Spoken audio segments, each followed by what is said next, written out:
빛이 어둠과 부딪히니 빛이 무엇이고 어둠이 무엇인가 분명하게 드러나더라는 겁니다. 무엇이 하나님이고 무엇이 우상인가 반대에 부딪히는 그 순간 모든 것이 분명하게 드러났더라는 겁니다.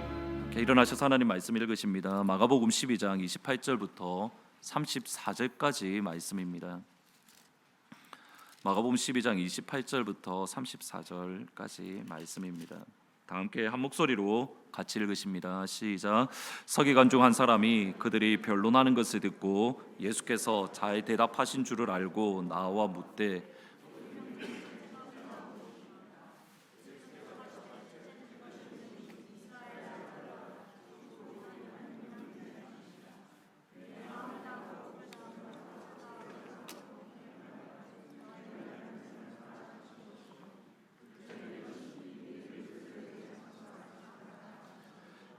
이보다 더 큰 계명이 없느니라.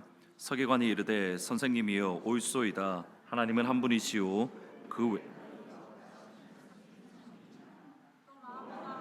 지혜를 다하고 힘을 다하여 하나님을 사랑하는 것과 자기 자신과 같이 사랑하는 것이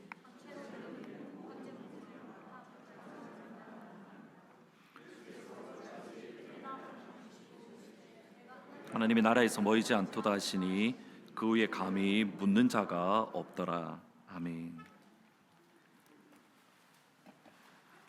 지금 보시는 책은 로버트 폴건 목사님이 쓰신 내가 정말 알아야 할 모든 것은 유치원에서 배웠다라는 책입니다. 여러분이 책 제목을 듣는 순간 이미 279페이지의 책을 모두 다 읽으셨습니다. 책의 내용 아무것도 없습니다. 내가 알아야 될 것 유치원에서 배웠다. 그리고 끝입니다. 내가 알아야 될 모든 것은 유치원에서 배웠다라는 그 장소가 어디냐면 사실은 주유소였다라고 합니다. 지금은 조금 다를 수 있는데 예전에 타고 다니시던 목사님이 낡은 차에 어쩌다가 최고급 기름을 넣었는데 목사님의 오래된 차가 그 최고급의 기름을 받아들이지 못했다라고 말씀을 합니다. 교차로에 설 때마다 차가 덜컹덜컹거리고 내리막길에서는 목사님의 표현을 빌리면 들이마듯이 마치 기름을 내뱉었다라고 말씀을 합니다. 그때에 깨달았던 것이 우리의 마음과 우리의 정신과 우리의 생각도 비슷하다는 것을 깨달으셨습니다. 수없이 많은 고급 정보들 또는 고급 지식들이 우리 안에 많이 넣어지면 오히려 그것이 우리에게 더 버거워진다라는 겁니다. 수없이 많은 지식들, 수없이 많은 학문들 때문에 오히려 더 많은 고민을 하게 되고 오히려 더 갈팡질팡을 하는 겁니다. 그리고 목사님이 다시 생각을 해보니 정말 그러합니다. 의미 있는 삶을 살아가는데 필요한 모든 지식, 이 땅을 살아가면서 필요한 모든 원칙들, 모든 규칙들은 이미 알고 계셨습니다. 이 땅을 살아가면서 어떤 사람이 되어야 될 것인가, 또 어떤 삶을 살아야 될 것인가 생각해보면 모두 다 유치원에서 배웠습니다. 그리고 유치원에서 배운 것을 나열을 하시는데 무엇이든지 나누어 가져라, 공정하게 공평하게 행동해라, 남을 때리지 말라, 사용한 물건은 제자리에 두어라, 다른 사람을 아프게 했으면 찾아가서 미안하다고 말을 해라. 그리고 제가 제일 마음에 들었던 유치원에서 배운 내용은 이겁니다. 매일 오후에는 꼭 낮잠을 자도록 해라. 그리고 나서 마지막에 하시는 말씀이 이 세상의 모든 사람들이 낮잠을 자면 세상이 얼마나 아름다워질까, 그렇게 표현을 하십니다. 그리고 이렇게 말을 합니다. 선생님은 간단한 규칙이라며 가르쳐 주지만 사실 이것들은 인간이 힘겹게 싸워 얻어낸 온갖 시험을 거친 인간의 행위 규범 중에서도 가장 핵심적인 것이다.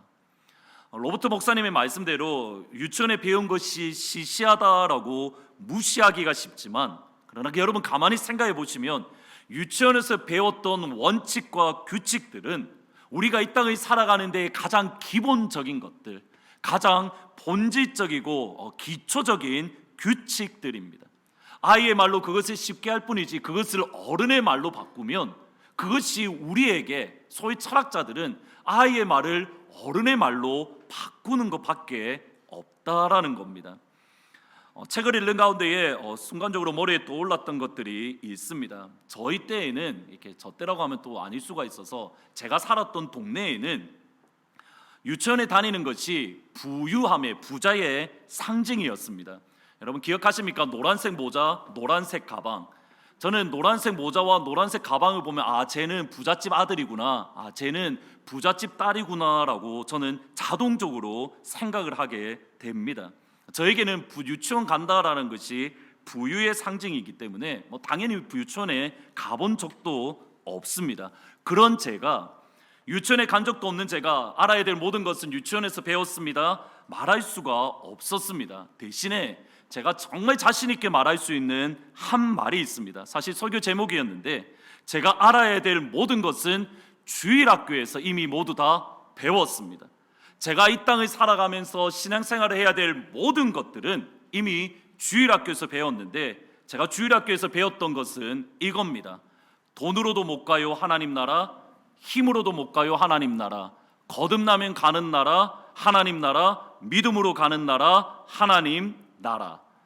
여러분 신학 박사들이 철학적인 용어를 쓰고 히브리어, 헬라어, 짜데크, 디카우스네 이상한 헬라어 단어를 쓰지만 결국 그 사람들이 하는 모든 말은 여기에 포함되어져 있습니다. 힘으로도 못 갑니다. 돈으로도 못 갑니다. 예뻐도 못 갑니다. 잘생겨도 못 갑니다. 얼마나 감사한 일입니까? 그러나 무엇으로 가는 겁니까? 거듭나면 가는 나라, 믿음으로만 가는 나라, 하나님 나라. 여러분 이 찬양만큼, 제가 수없이 많은 신약 책들을 읽었지만 이 찬양만큼 복음에 대해서 분명하게 명확하게 설명하는 문장을 찾아본 적이 없습니다. 주일학교에서 알아야 될 모든 것들을 이미 배웠습니다. 몇 주 전에 3부 예배 기억하시겠지만 주일학교 졸업식이 3부 때 있었습니다. 그때 제가 또 놀랐던 것이 주일학교 찬양 가운데에도 세대 차이가 있구나라는 것을 사실 느꼈는데, 기억하십니까? 3부 예배 때 불렀던 주일학교 찬양이 이거였습니다. 천국은 마치 밭에 감추인 보와 땅속에 묻힌 아무도 모르는 보석, 그 보석 발견한 사람은 기뻐 뛰며 집에 돌아가 집 팔고 땅 팔고 냉장고 팔아 기어이 그 밭을 사고 말 거야. 이 찬양을 가만히 듣고 부르는 가운데에 제 마음속에 아차 싶었던 것이 있습니다. 저는 이 찬양을 너무 자신 있게 부를 수 있습니다. 왜냐하면 집이 없기 때문에 집 팔아 천국 사자라고 말할 수 있습니다. 땅도 없으니까 집 팔자, 아무런 부담이 없습니다. 그런데 딱 하나 걸린 게 뭐냐면 냉장고 팔아 천국을 사야 된다. 여기에 마음이 딱 걸리는 겁니다. 보셔야 됩니다. 집 팔고 땅 팔고 냉장고 팔아서 반드시 사야 하는 보석, 다름 아닌 천국입니다. 마태복음 13장 말씀의 천국 비유로 우리가 가지고 있는 그 어떤 것으로도 저 천국 하나님의 나라와 비교할 수 없다라는 그러한 믿음의 고백입니다. 천국을 발견한 사람은 집을 팝니다. 천국을 발견한 사람은 땅을 팝니다. 천국을 발견한 사람은 김치 냉장고를 팝니다. 언제쯤 아멘 하실 겁니까? 다시 한번 말씀드릴게요. 여러분 아멘을 언제 하는지 잘 보시면 그분이 무엇을 가지고 있는지 알 수가 있습니다. 집을 가진 사람은, 천국을 발견한 사람은 집을 팝니다. 천국을 발견한 사람은 땅을 팝니다. 천국을 발견한 사람은 집에 있는 냉장고 세 대를 다 팔 수 있습니다. 잘 보셔야 됩니다. 천국을 발견한 사람은 다 팔고 천국을 붙든다. 우리가 알아야 할 모든 신앙의 내용, 모든 믿음의 내용은 주일학교에서 이미 배웠습니다. 우리가 가지고 있는 진짜 고민은 이겁니다. 우리가 모르는 게 아니라 주일학교에서 배웠던 원칙들, 주일학교에서 배웠던 도리들을 어른이 된 지금 우리가 순종하는가 순종하지 않는가, 우리가 알고 있는 믿음의 도리를 붙들고 있는가 붙들고 있지 않은가, 이것이 진짜 고민입니다. 예수님은 이 땅의 삶을 일주일 남겨두시고 예루살렘에 올라가셨습니다. 마가복음 11장부터는 예수님의 마지막 일주일을 기록한 말씀으로 여러분 읽을 때마다 그 가운데에 삶을 일주일 남겨둔 예수님의 간절함을 우리는 마음속에 느낄 수 있어야 되는 겁니다. 예수님의 간절함이라는 관점으로 다시 한번 읽으면 예수님은 단순히 세금 이야기를 하고 계시지 않습니다. 예수님은 부활이라는 신학 논쟁을 하는 것이 아닙니다. 지금까지 가르쳐 주시고 선포하셨던 하나님 나라의 복음의 본질, 하나님 나라의 핵심을 선포하고 계십니다. 이번 주에 설교를 준비하면서 그냥 문득 들었던 하나님이 주셨던 마음이 하나가 있는데 잘 보셔야 됩니다. 예수님이 복음의 본질 또는 예수님의 복음의 핵심을 선포하게 되시는 계기입니다. 지금 마가복음 11장부터는 정말 엑기스만 예수님이 선포하고 계신데 예루살렘에 올라오신 예수님이 지금 경험하고 있는 것이 무엇이냐면 예수님을 향한 끊임없는 반대들, 예수님을 향한 끊임없는 모함들, 예수님을 향한 끊임없는 거짓말들, 예수님을 책잡으려고 앞에 덫을 놓는 모습들. 여러분, 예수님이 올라오신 이후에 경험하신 것은 이 네 가지들입니다. 예수님을 향한 반대, 예수님을 향한 거짓말, 예수님을 향한 덫을 놓음. 그리고 예수님은 그 주님을 향한 반대와 모함과 거짓말을 바꾸셔서 무엇으로 하시냐면 하나님 나라의 복음을 전하는 계기로 변화시켜 버리십니다. 대제사장과 서기관들이 하나님의 아들이신 예수님의 권위에 대항하고 반역합니다. 그것을 통해서 예수님은 복음을 선포합니다. 바리새인과 헤롯 당들이 하나님의 아들이신 예수님을 책잡으려고 덫을 앞에 놓았습니다. 그것을 통해서 예수님은 복음을 증거하십니다. 사두개인들이 예수님을 부끄럽게 만들기 위해서 예수님께 다가와서 시험하는 그것을 통해서 예수님은 복음을 선포하고 계십니다. 무슨 말이냐면 복음의 진수가 언제 분명하게 드러나냐면 반대에 부딪힐 때에 복음의 진수가 드러나더라는 겁니다. 빛이 어둠과 부딪히니 빛이 무엇이고 어둠이 무엇인가 분명하게 드러나더라는 겁니다.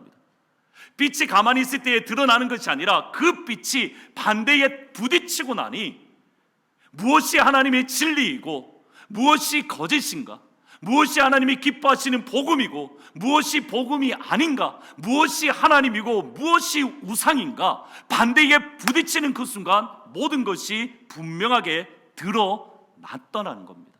오늘 본문 역시 마찬가지입니다. 오늘 본문의 똑같은 내용을 마태복음에서는 이렇게 표현을 합니다. 그 중에 한 율법사가 예수를 시험했다. Tested him with this question.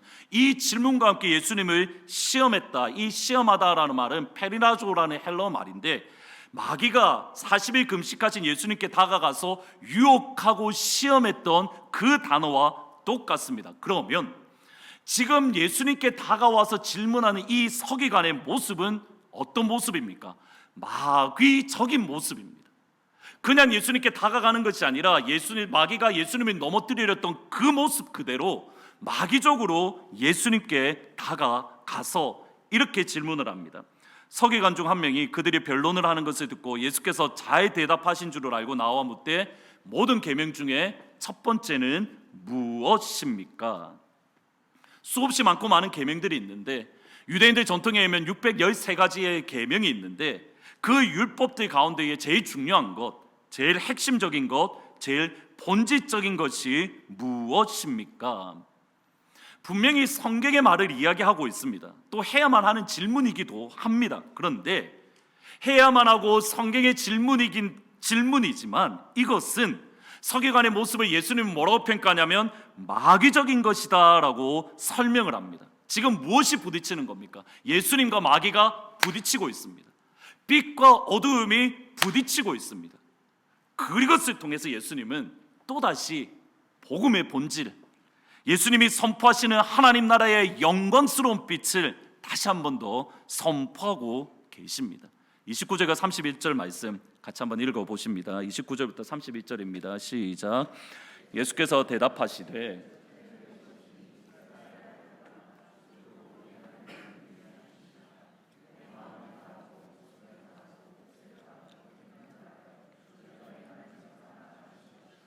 둘째는 이것이니 내 이웃을 내 자신과 같이 사랑하라 하신 것이라 이보다 더 큰 계명이 없느니라.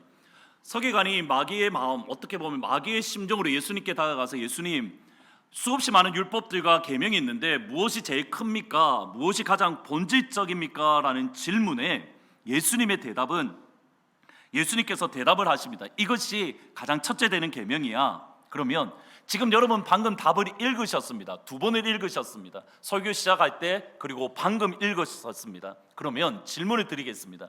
예수님이 말씀하시는 가장 첫째 되는 계명, 예수님이 말씀하시는 가장 본질적인 계명은 무엇입니까? 하나님을 사랑하는 겁니까? 아니면 이웃을 사랑하는 겁니까? 손을 들어서 표시하겠습니다. 예수님이 말씀하시는 가장 첫째 되는 계명은 하나님을 사랑하는 것이다. 손을 들어 표시해 주십시오. 중간은 없습니다. 이게 원고 본 사람을 빼고는 답을 압니다. 두 번째, 사람을 사랑하는 것이다. 대부분 다 하나님을 사랑하는 거다라고 이야기를 합니다. 그런데 다시 한번 말씀을 보셔야 됩니다. 하나님을 사랑하는 것도 아니고 이웃을 아니고 없군요. 저는 컨닝하는 줄 알았습니다.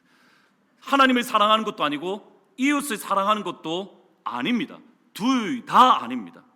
예수님께서 제자들에게 주시는 가장 중요한 원리 또는 이스라엘 백성 그리스도인이 반드시 붙잡아야 될 본질과 핵심은 이겁니다. This is the first one. 이것이 첫 번째인데 무엇입니까? Hear, O Israel. 들으라 이스라엘이여. 너희가 믿는 하나님은 유일한 주신이라. 따라서 하나님을 사랑해라.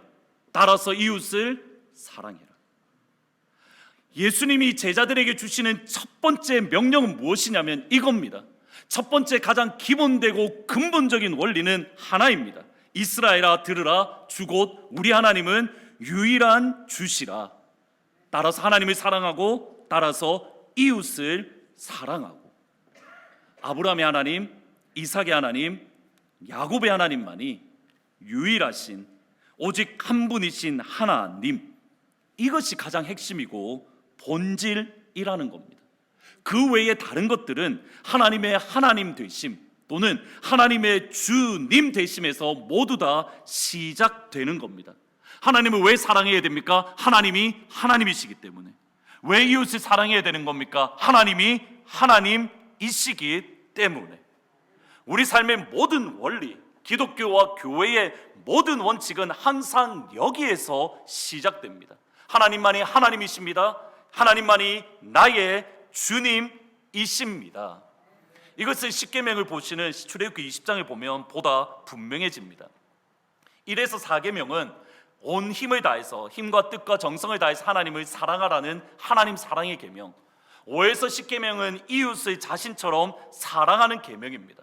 하나님 사랑, 이웃 사랑, 그 직전에 하나님이 주셨던 명령은 출애굽기 20장 2절에 보면 나는 너를 애굽 땅 종되었던 집에서 인도하여 낸 너의 하나님 여호와니라. 따라서 너는 내 앞에 다른 신을 내게 두지 말지니라. 기독교의 모든 것은 여기에서 시작합니다. 하나님은 한 분 하나님, 하나님은 한 분 주님, 내 삶의 주인이신 하나님은 오직 한 분 하나님밖에 없습니다. 그 한 분 하나님, 한 분 주님이라는 원리가 신약 시대에 와서는 이렇게 완성이 되어집니다.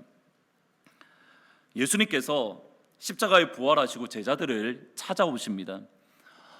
예수님을 죽인 유대인들이 두려워서 제자들이 그 본문에 보시면 문을 잠궜다, 우리말에는 그냥 문을 닫았다라고 되어 있는데 lock the door, 문을 아예 꽁꽁 닫아 잠궜다라는 뜻입니다. 그리고 숨죽여 있었습니다. 근데 갑자기 본문을 읽으면서 궁금해지는 겁니다. 제자들이 그렇게 무서워 떨면서 왜 굳이 예루살렘에 머물러 있었을까? 자기가 섬겼던 예수님이 십자가형에 처했다라는 것을 로마 정부를 향하여 반역했다는 뜻인데, 지금 예수님이 따랐던 제자들 역시도 반역죄로 잡힐 수 있는 가능성이 있습니다. 실제로 엠마오로 도망갔던 제자들도 있지만 예수님의 11 제자들은 모두 다 예루살렘에 남아 있습니다. 무슨 말이냐면 그들이 두려움에 매인바 되어서 무언가 해야겠다라는 생각조차 할 수 없었던 겁니다. 도망가야겠다라는 생각조차 할 수 없을 만큼 제자들은 두려움에 또는 무서움에 붙잡혀 있습니다. 그러면 이 시점에 제자들의 주인은 누구입니까? 두려움입니다. 이 시점에 제자들을 붙들고 있는 주님, 하나님은 누구입니까? 무서움입니다.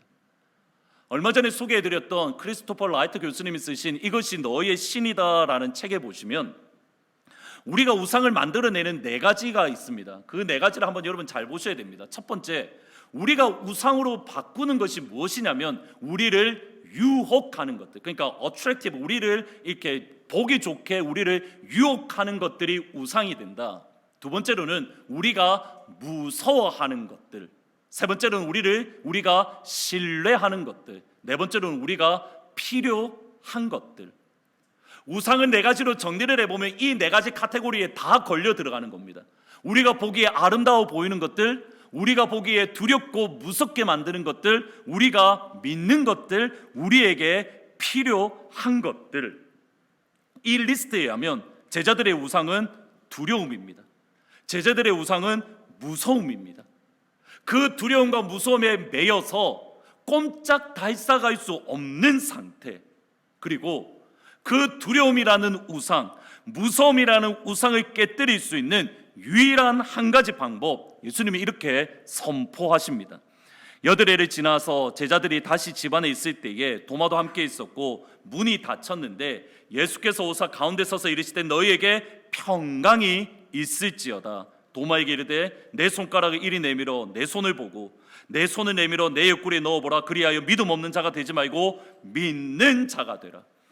미래에 대한 두려움 또는 미래에 대한 무서움, 우리의 삶에 대한 두려움과 무서움, 우리 건강에 대한 두려움과 무서움, 우리의 자녀들에 대한 두려움과 무서움, 여러분들이 가지고 있는 모든 두려움과 무서움이라는 우상을 깨뜨릴 수 있는 하나의 방법은 이것밖에 없습니다.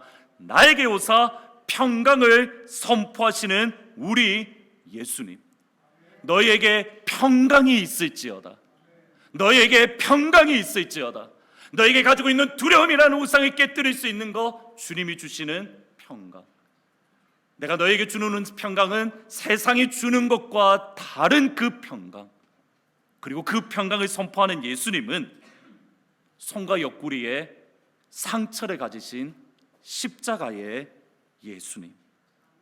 우리를 얽어매고 있는 죽음의 두려움, 여러분의 얽어매고 있는 건강에 대한 두려움, 여러분이 구속하고 있는 돈에 대한 두려움, 여러분이 붙들고 있는 미래, 장래에 대한 두려움, 여러분이 붙들고 있는 나의 자녀의 미래에 대한 두려움, 모두 다 깨뜨릴 수 있는 유일한 방법, 손과 옆구리에 상처 입으신 십자가의 예수님.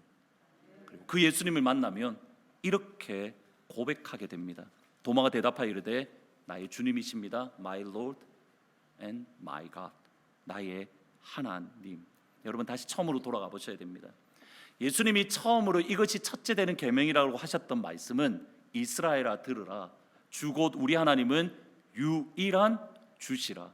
유일한 하나님이라. 여러분 이 원칙이 어떻게 완성되어지느냐면 이렇게 완성되어집니다. 교회여 들으십시오. 성도여 들으십시오. 주 곧 우리 예수님만이 유일한 주님이십니다. 주 곧 우리 예수님만이 유일한 하나님이십니다. 예수님이 시험하러 다가오는 서기관에게 복음을 선포한 진리는 본질적인 것은 이것입니다. 교회여 들으십시오. 우리 예수님만이 우리의 주인이십니다. 성도여 들으십시오. 예수님만이 나를 다스리는 나의 주인이십니다. 여러분의 삶을 다스리는 분은 오직 한 분 예수님 밖에 없는 줄 믿습니다. 두려움이 여러분이 다스리는 것이 아닙니다. 돈이 여러분을 주관하는 것이 아닙니다. 여러분이 다스리는 분은 오직 한 분 예수 그리스도 밖에 없습니다. 우리 교회를 다스리는 분 예수밖에 없습니다. 예수 외에 다른 것이 다스리는 그 순간 그것은 우상입니다. 교회임에도 우상입니다. 여러분 잘 기억하셔야 됩니다. 하나님의 교회가 우상이 될 수 있는 것은 예수가 우리 하트포드 제2장로교회를 다스리지 않는다면, 예수님이 우리 교회를 이끌어가지 않는다면 우리 교회는 우상의 제단을 세우는 겁니다. 그거 깨뜨려야죠. 그거 무너뜨려야죠. 그거 불로 태워버려야죠. 하트포드 제2장로교회의 주인은 예수님밖에 없는 줄 믿습니다. 여러분의 주인은 오직 한 분 예수님밖에 없는 줄 믿습니다. 예수님만이 나의 주인이시기에, 예수님만이 나의 하나님이시기에 이렇게 고백을 하는 겁니다. 하늘 위에 예수님밖에 내게 누가 있습니까? 땅 위에서는 예수님만을 내가 사모합니다. 질문은 이겁니다. 예수님 한 분이 나의 주님이시다라는 것을 어떻게 알 수 있습니까? 우리 모두 다 그렇게 말을 하고 고백을 합니다. 교회 다니는 사람치고 예수님이 나의 하나님이다 고백하지 않는 사람이 없습니다. 그러면 어떻게 나 스스로를 점검할 수 있느냐라는 겁니다.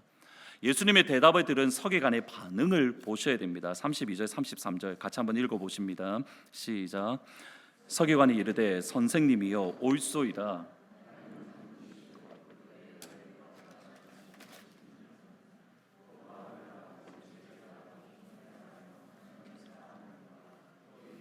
자기 자신과 같이 사랑하는 것이 전체로 드리는 모든 번제물보다 기타 제물보다 낫습니다. 서기관의 이 말을 우리가 쉽게 넘어갈 수 있지만 한 번 더 생각해 보면 어떤 것과 같냐면 바울이 다메섹에서 예수님을 만났던 그것과 엄청난 일입니다. 지금 이 대답을 하는 사람이 누구냐면 서기관입니다. 서기관은 무엇을 감당하는 사람이냐면 일단 사내들인, 그러니까 오늘날 우리식으로 하면 하원 의원을 담당하고 더불어서 예루살렘 성전을 담당하던 지도자들입니다. 예루살렘 성전을 담당하는 지도자이니까 이 사람에게 있어서 제일 중요한 건 뭐겠습니까? 예루살렘 성전과 그 성전에서 드리는 제사입니다. 다시 한번 들어보셔야 됩니다. 바리새인들은 성전과 상관이 없습니다. 바리새인들은 평신도 운동이었기 때문에 바리새인들은 성전에 대해서 그렇게 중요하게 여기지 않았습니다. 그런데 예루살렘 성전을 담당하고 있는 서기관들에게 가장 중요한 것은 뭐냐면 예배 드리는 것, 그리고 그 제사를 드리는 예루살렘 성전입니다.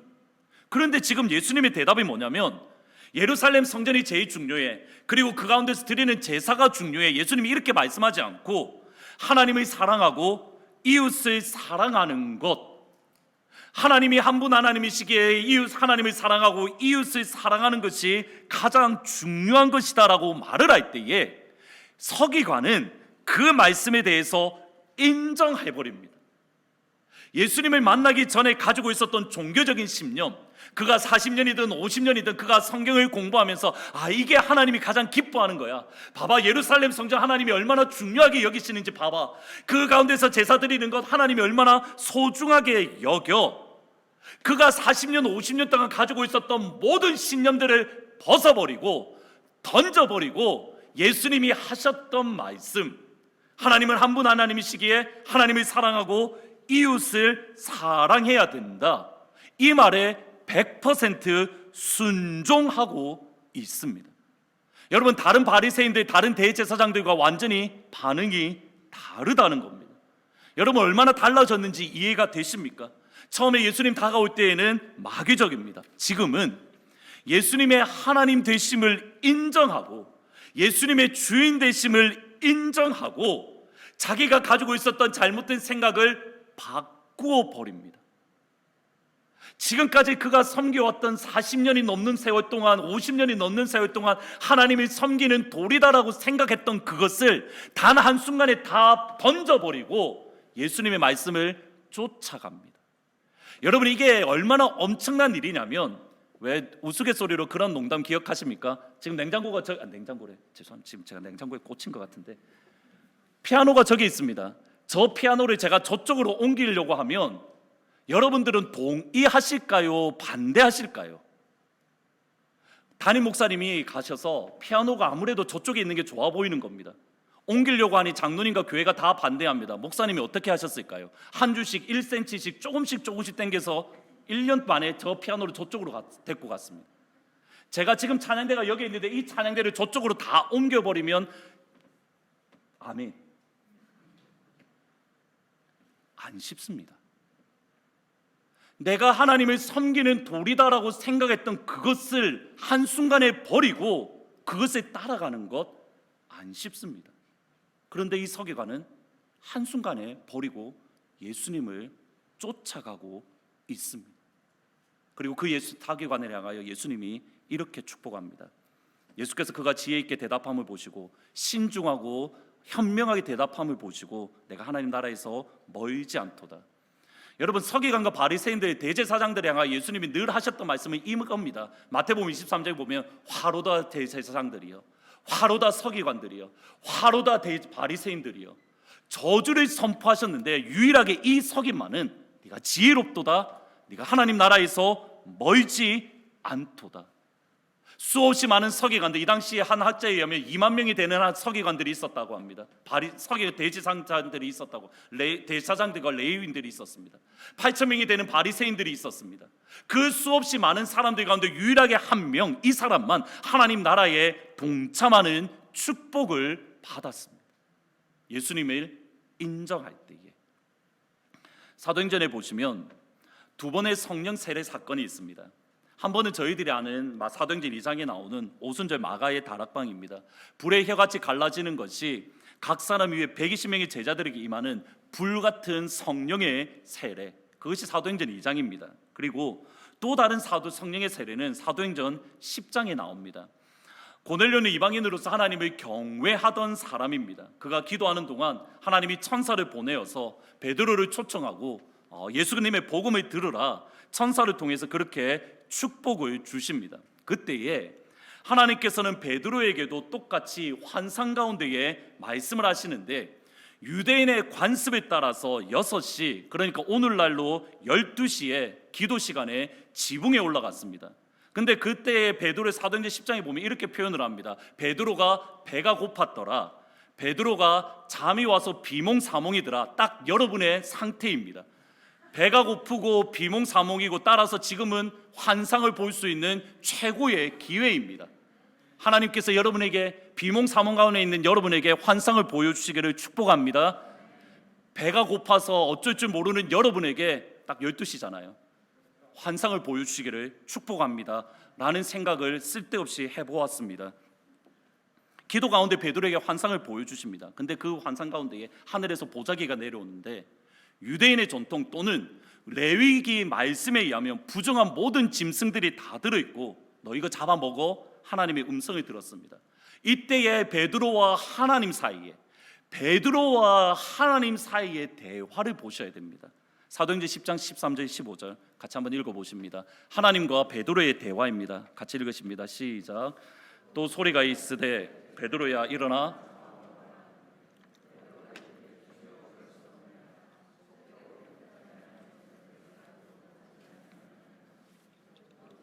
소리가 있으되 하나님께서 깨끗하게 하신 것을 내가 속되다 하지 말라 하더라. 여러분, 사도행전 10장입니다. 사도행전 10장의 베드로는 지난 3년 동안 예수님과 함께 살면서 예수님의 제자 훈련을 이미 받은 베드로입니다. 사도행전 10장의 베드로는 사도행전 2장에서 이미 하늘에 갈려지면서 불의 혀같이 갈라지는 불 세례를, 성령 세례를 받았던 베드로입니다.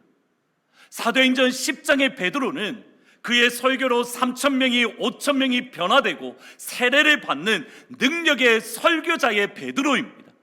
사도행전 10장의 베드로는 금도 없고 은도 없지만 내게 있는 이것을 내게 주노니 나사렛 예수 그리스도의 이름으로 일어나 걸으라고 할 때에 예수의 이름으로 안진뱅이가 일어나서 성전을 뛰어다니며 춤을 추는 기적을 일으키는 베드로입니다.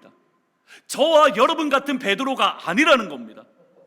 예수님의 제자 훈련을 받았고 불의 성령 세례를 받았고 기적을 일으키고 말씀을 선포하는 베드로가 환상 가운데에 야 잡아먹어? 주님, 못합니다. 결코 그럴 수 없습니다. 속되고 깨끗하지 않은 것을 내가 먹지 않았습니다. 지금 누구하고 싸움하고 있는 겁니까? 하나님하고. 성령 세례를 받았는데 하나님하고 말싸움하고 있습니다. 기적을 일으키는데 하나님하고 말싸움하고 있습니다. 무엇 때문입니까? 그의 일평생 동안 그가 지켜왔던 종교적인 신념 때문에. 나는 지금까지 속된 것 한 번도 먹은 적이 없습니다. 하나님께서 환상 가운데 음성을 들려주시는데 나 못 먹어요. 나 그럴 수 없어요. 하나님과 옥신각신하는 가운데에 내가 깨끗하게 한 것 네가 왜 더럽다고 해? 너 먹어. 도저히 받아들일 수는 없었지만 베드로는 하나님의 하나님 되심을, 예수님의 주님 되심을 인정합니다. 마음의 불편함이 있습니다. 마음의 거리낌이 있습니다. 마음이 부딪힙니다. 그럼에도 하나님의 음성을 듣고 예수님의 주인 되심을 인정하고 고넬료의 집에 갔습니다. 그때 베드로가 경험했던 것, 사도행전 10장 44절, 베드로가 이 말을 할 때에 성령이 말씀 듣는 모든 사람에게 내려오시니, 이 말씀을 베드로의 경험했던 고넬료의 사건을 11장에서는 베드로가 이렇게 표현을 합니다. 그런즉 하나님이 우리가 주 예수를 믿을 때에 주신 것과 같은 선물, 오순절날 성령 세례를 받았던 것을 그들에게 주셨으니 내가 누구에게 하나님을 능히 맡겠는가? 여러분, 이 말의 뜻은 뭐냐면 고넬료의 집에 가서 베드로가 설교할 때에 베드로가 경험했던 것은 무엇이라는 겁니까? 오순절날 성령 강림을 베드로가 사도행전 10장에서 다시 한 번 더 경험한 겁니다. 베드로는 사도행전 2장에서도 오순절날 성령 세례를 경험했고 사도행전 10장에서도 성령 세례를 경험했습니다. 그 정도로 강력하고 영광스러운 하나님의 은혜를 경험했습니다. 그렇다면 만약 베드로가 자기의 종교적인 신념을 따라서 예수님의 말씀을 거부하고 주인 되신 하나님을 인정하지 않고 그 가운데 가지 않았다고 한다면 베드로는 제2의 성령 세례, 제2의 오순절날 영광스러운 불의 세례를 경험하지 못했습니다. 마음에 부딪힘이 있습니다. 하나님이 베드로를 너무 불편하게 만듭니다. 마음의 부딪힘과 마음의 불편함에도 불구하고 하나님이신 예수님께 순종하고 하나님이신 성령님께 순종합니다. 그때에 부딪힘과 불편함에도 불구하고 하나님 앞에 순종할 때에 이방인의 선교의 문이 열리는 하나님 나라의 또 다른 차원의 역사를 경험할 수 있었습니다. 여러분, 사도행전에 다시 한번 읽어보시면 하나님 나라가 점점점 확장되어져 갑니다. 근데 하나님 나라가 확장되어질 때마다 어떤 일이 있었냐면 누군가의 마음의 불편함과 거리낌이 있었습니다. 예루살렘에서 유다로 갈 때에 제자들에게 마음의 불편함과 거리낌이 있었습니다. 유다에서 사마리아로 건너갈 때에 제자들에게 마음의 불편함과 거리낌이 있었습니다. 사마리아에서 열방을 향하여 나아갈 때에 제자들의 마음의 거리낌과 불편함이 있었습니다. 그런데 그 거리낌과 불편함을 뛰어넘을 때마다 하나님의 영광스러운 나라에 동참합니다. 또 다른 하나님 나라의 영광스러움에 동참합니다. 또 다른 하나님 나라의 영광스러움에 동참합니다. 하나님의 새로운 영광의 나라가 시작될 때에 반드시 누군가에게는 마음의 불편함과 거리낌이 있습니다. 분명합니다. 이유는 간단합니다. 하나님의 그 크신 마음을 저와 여러분 같은 밴댕이 소갈머리에 담을 수가 없기 때문입니다. 하나님의 그 크신 지혜를 우리의 좁디 좁은 이 더 센 말을 하고 싶으나 우리의 좁은 마음에 그 크신 하나님의 마음을 담을 수가 없기 때문입니다.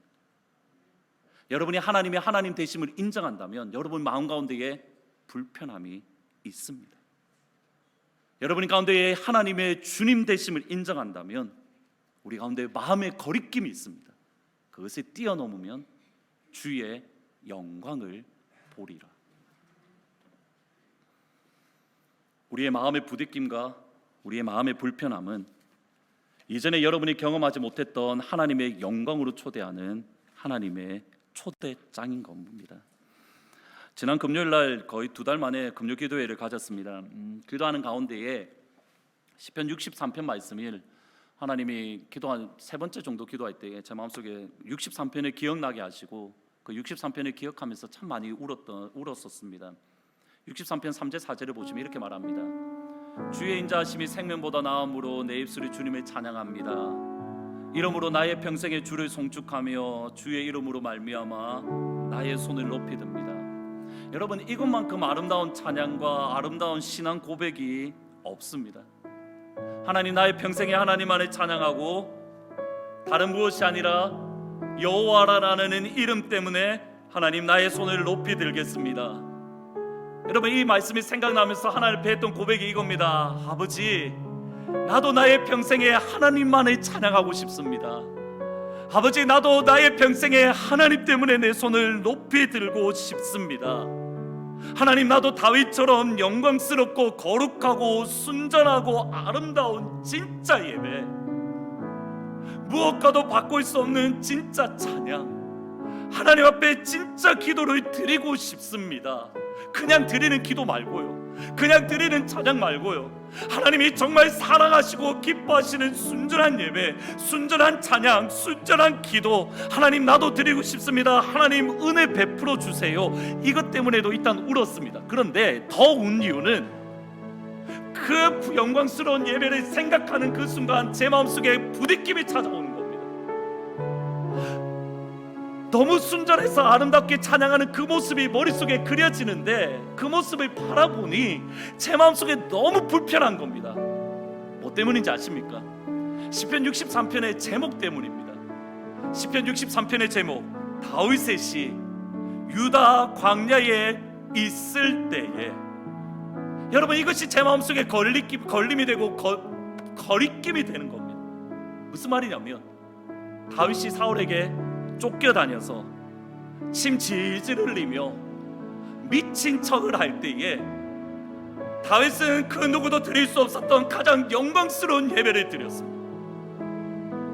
사울에게 쫓겨서 유대 광야에서 가장 밑바닥의 인생을 살아갈 때에 다윗은 누구도 드릴 수 없었던 가장 거룩하고 아름다운 기도를 하나님 앞에 올려 드렸던 겁니다. 가장 아름다운 손, 가장 밑바닥 인생일 때 하나님에 향하여 올려드렸다. 여러분, 그게 마음에 너무 부딪혔습니다. 그게 너무 제 마음을 부담스럽게 만들었습니다. 그런데 두 가지를 비교해 보았습니다. 네 거룩하고 순전한 예배 드릴래? 아니면 그냥 이렇게 살래? 그냥 네 마음의 부딪힘대로 살래? 제 대답은 간단합니다. 하나님, 유다 광야에 집어넣는다 하시더라도 그것이 제 마음속에 너무 부딪힘이 되는데, 그럼에도 불구하고 하나님, 나 정결한 예배 한번 드리고 싶습니다. 유다 광야에 가서 내가 미친 척을 해야 되는 밑바닥 인생을 산다 하더라도 하나님이 기뻐하시는 찬양 제대로 한번 드려보고 싶습니다. 그래서 하나님 앞에 했던 고백이 이겁니다. 하나님, 너무 부딪히는데 한번 뛰어넘어 보겠습니다. 새로운 하나님의 영광의 차원에, 새로운 하나님의 예배의 자리에 나를 이끌어 주십시오.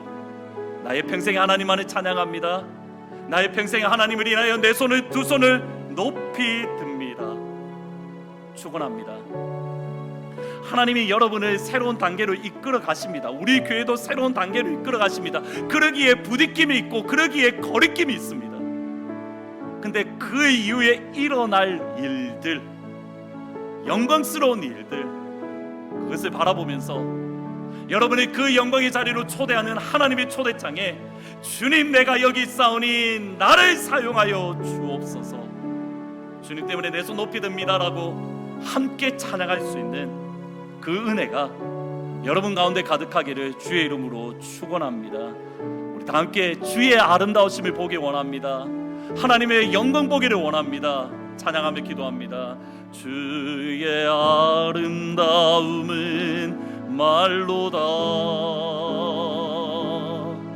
영원할 수 없고, 주님의 그 놀라우심은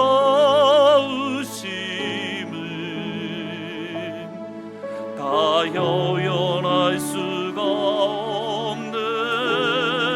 누가 그 지혜를 깨닫고 누가 깊은 사랑 증명할까.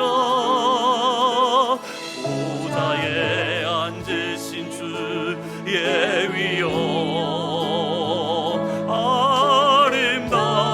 아름다우신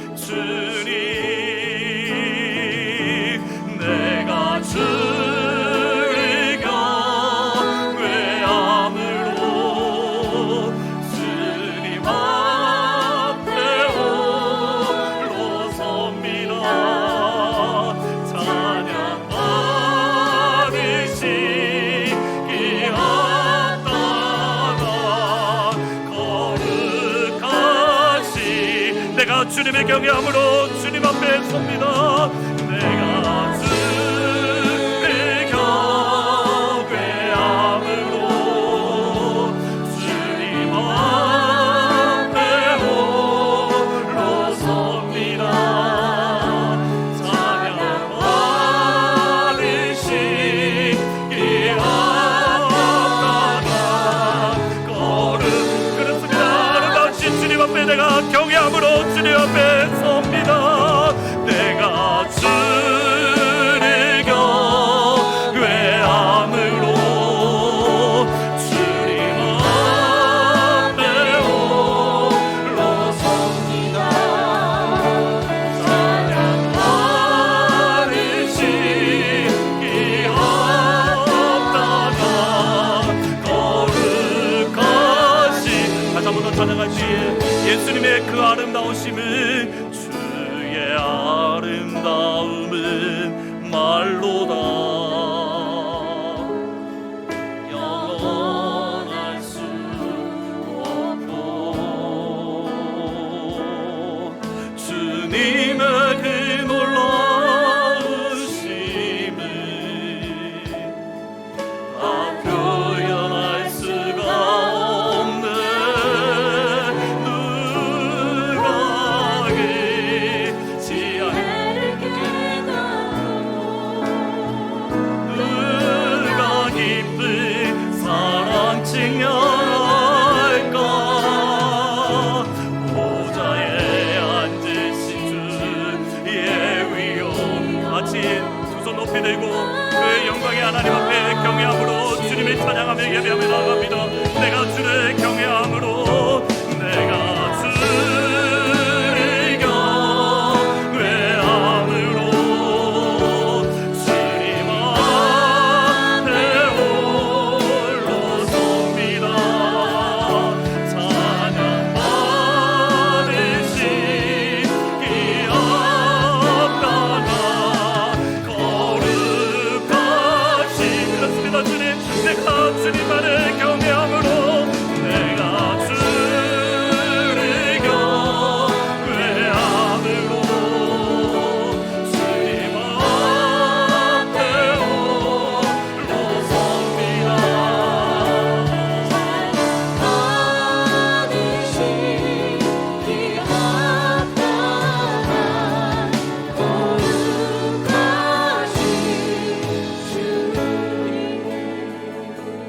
손을 여러분 가슴에 얹고 하시든지 아니면 손을 높이 들고 불편하시더라도 오늘은 그렇게 하시면 좋겠습니다. 기도하실 때에 무엇을 머릿속에 그림을 그리시고 하냐면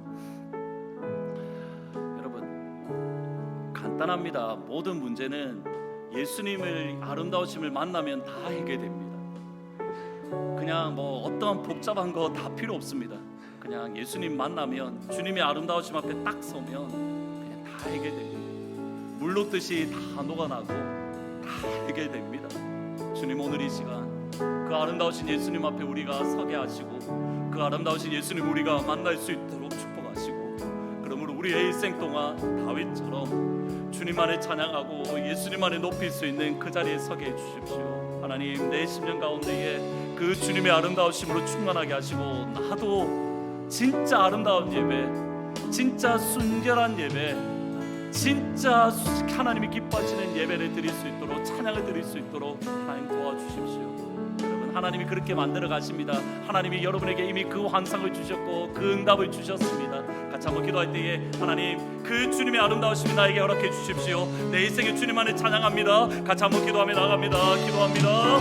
주여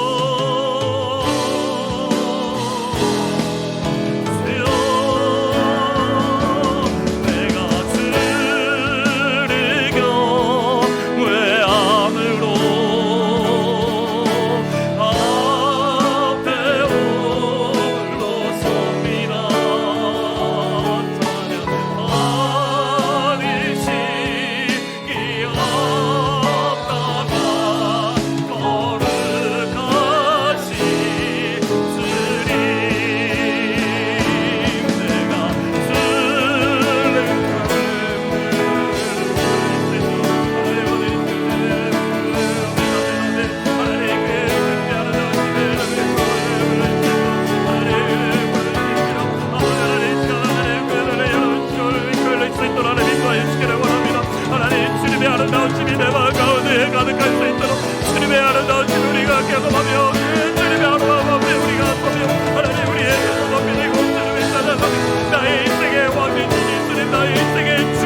보여주셨던 환상들, 하나님 보여주셨던 꿈을 믿습니다. 하나님 보여주셨던 음성을 믿습니다. 하나님이 눈에 열어 보여주셨던 환상을 믿습니다. 하나님 그대 허락하여 주옵소서. 영광스럽고 거룩하고 존귀하고 아름다운 주의 이름 안에 선포하며 주의 이름 안에 입술에 남아서 그 주님의 이름을 높이는 그 영광의 모습, 그 아름다운 모습을 하나님 우리 가운데 허락하여 주시기를 원합니다. 하나님 이 시간 그 주님의 은혜가 우리 가운데 가득하게 하여 주옵소서.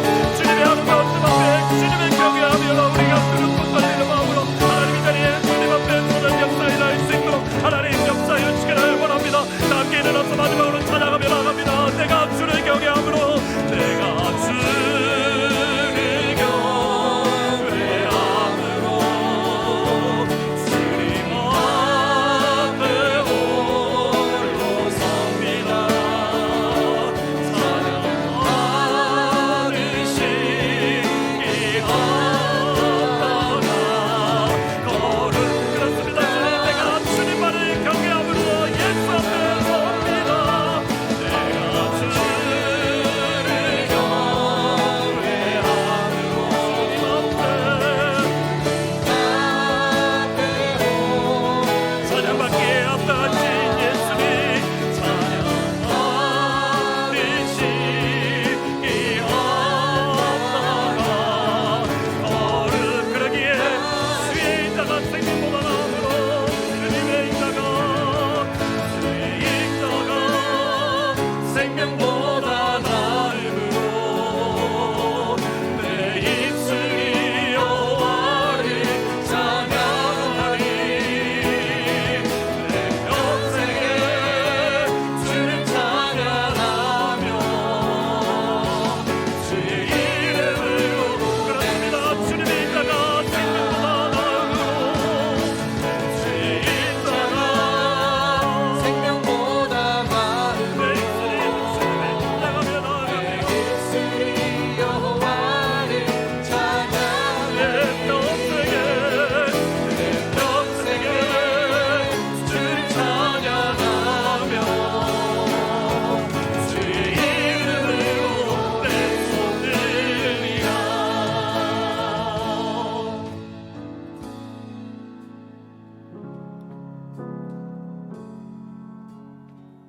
주님, 그 주님의 아름다우심을 우리가 오늘 이 시간 경험할 수 있도록 하나님 역사하여 주옵소서.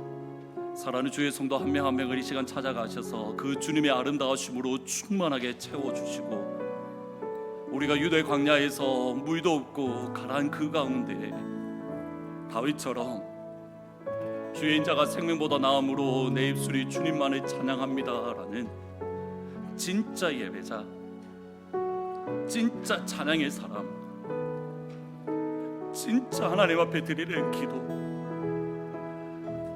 하나님 그것을 위해서라면 유대 광야에라도 기쁨으로 들어가겠습니다. 너무 힘들고 어렵지만 주께서 보여주시는 그 환상 때문에, 주께서 보여주시는 그 비전 때문에 또다시 유대 광야로 들어갑니다. 주님, 사랑하는 우리 모든 주의 성도들이 진정한 예배자가 되게 하시고, 진정한 찬양의 사람이 되게 하시고, 진정한 기도의 사람이 될 수 있도록 하나님 우리 가운데에도 하나님의 그 영광스러운 비전을 우리 가운데 허락하여 주옵소서. 무엇과도 바꿀 수 없는 주님의 아름다우심을, 너무 영광스럽고 아름다우신 그 주님의 아름다우심이 우리 가운데에 확증되어질 수 있도록 하나님 은혜 베풀어 주옵소서. 주 예수 그리스도의 은혜와 하나님 아버지의 사랑과 성령 하나님의 교통하심이, 주님의 아름다우심 때문에 일생을 주님만을 찬양하기를 원하는 진정한 예배자가 되기 원하는 모든 주의 성도들 위해, 나의 주님이시며 나의 하나님이신 그 주님만을 따르기를 원하는 모든 주의 백성들 위해, 특별히 건강으로 어려움을 겪는 주의 자녀들과 또 여러 가지 상황으로 힘겨워가는 주의 백성들 가운데에 지금부터 영원토록 항상 함께 있을지어다.